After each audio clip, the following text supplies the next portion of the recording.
दोस्तों, आज हम जो कहानी आपके लिए लेकर आए हैं उस कहानी का शीर्षक है दर्जी बहू ने बनाया ननंद को लहंगा।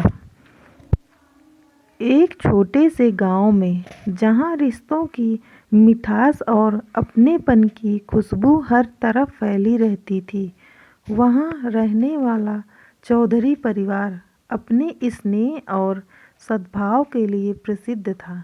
इस परिवार में रामलाल चौधरी और उनकी पत्नी सुमित्रा देवी के दो बच्चे थे, बेटा रोहित और बेटी काजल।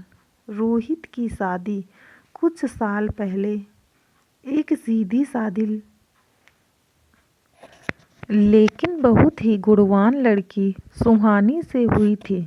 सुहानी एक दर्जी परिवार से ताल्लुक़ रखती थी और उसे सिलाई कढ़ाई का हुनर अपनी माँ से विरासत में मिला था। एक दिन चौधरी परिवार में एक खुशी की लहर दौड़ गई। काजल की शादी पक्की हो गई थी। शादी की तैयारियां जोर शोर से शुरू हो गईं। पूरे घर में चहल पहल थी। सुमित्रा देवी ने तय किया कि शादी में हर चीज़ खास होनी चाहिए, खासकर काजल के कपड़े। काजल खुद भी चाहती थी कि उसकी शादी का लहंगा कुछ अलग हो, जो सबका ध्यान आकर्षित करे। सुमित्रा देवी ने बाजार जाकर बड़े बड़े डिजाइनरों के पास जाने का मन बनाया, लेकिन समस्या यह थी कि बाजार के डिजाइनर बहुत महंगे थे। वह चाहती थी कि एक ऐसा लहंगा बने जो सुंदर हो, लेकिन बजट के भीतर भी आए। इस पर सुहानी ने कहा, माँ जी, क्यों ना मैं काजल का लहंगा बनाऊं? मैं इसे बिल्कुल वैसा ही बनाऊंगी जैसा आप चाहती हैं। सुमित्रा देवी को पहले तो विश्वास नहीं हुआ कि सुहानी इतने बड़े काम को संभाल सकेगी।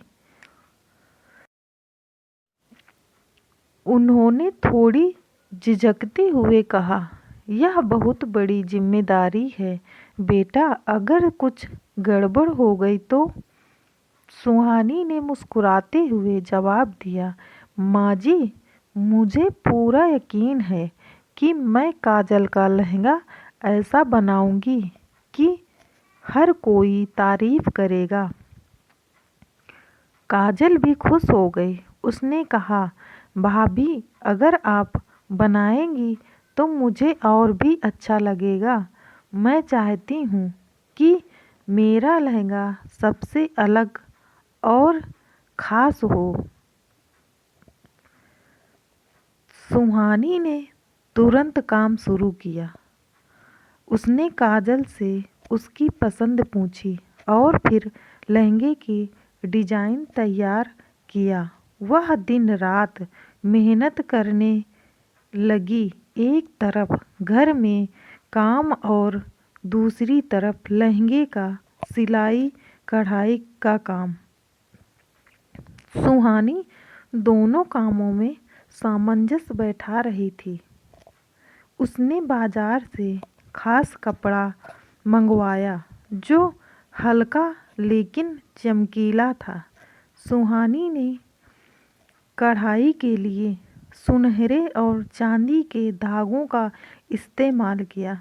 उसने खुद से लहंगे पर फूल पत्तियों का सुंदर डिजाइन बनाया। हर टाँका वह बड़ी बारीकी और स्नेह से लगाती थी। धीरे धीरे लहंगा तैयार होने लगा। पूरा परिवार उत्सुकता से देख रहा था। सुमित्रा देवी को अब अपनी बहू पर गर्व होने लगा था। उन्होंने सोचा, मैंने सुहानी को शायद कम आंका था। इसने तो हमारी उम्मीद से बढ़कर काम किया है। रोहित अपनी पत्नी की मेहनत देखकर खुश था। उसने एक दिन कहा, सुहानी, तुमने जो किया है वह केवल एक लहंगा नहीं है, यह तुम्हारा प्यार और लगन का प्रतीक है। आखिरकार वह दिन आ गया जब काजल को उसका लहंगा पहनाया गया। लहंगा पहनती ही वह दर्पण के सामने खड़ी रह गई। उसकी आंखों में चमक थी। उसने भाभी को गले लगाते हुए कहा, भाभी, यह लहंगा मेरी उम्मीद से भी ज़्यादा सुंदर है।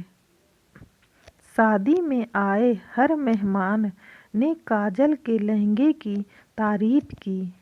सब यही पूछ रहे थे, यह लहंगा किस डिजाइनर ने बनाया है। जब सुमित्रा देवी ने गर्व से कहा, यह मेरी बहू सुहानी ने बनाया है, तो सब हैरान रह गए। इस घटना के बाद सुहानी का मान पूरे गांव में बढ़ गया।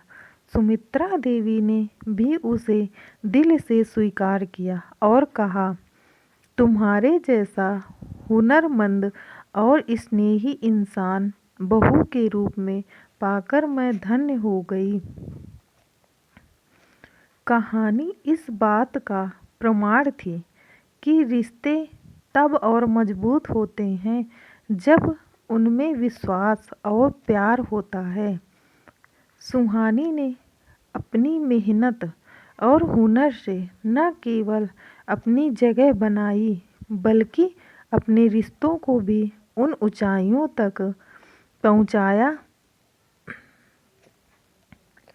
कहानी यह सिखाती है कि आत्मविश्वास और लगन से किया गया काम न केवल हमें पहचान दिलाता है, बल्कि रिश्तों को भी गहराई देता है। दोस्तों, अगर आपको मेरी यह कहानी पसंद आई हो तो मेरी वीडियो को लाइक कीजिए, चैनल को सब्सक्राइब कीजिए और कमेंट करके ज़रूर बताइएगा कि यह कहानी आपको कैसी लगी, ताकि ऐसी ही कहानियाँ रोज़ाना हम आपके लिए लाते रहें और आपका मनोरंजन करवाते रहें।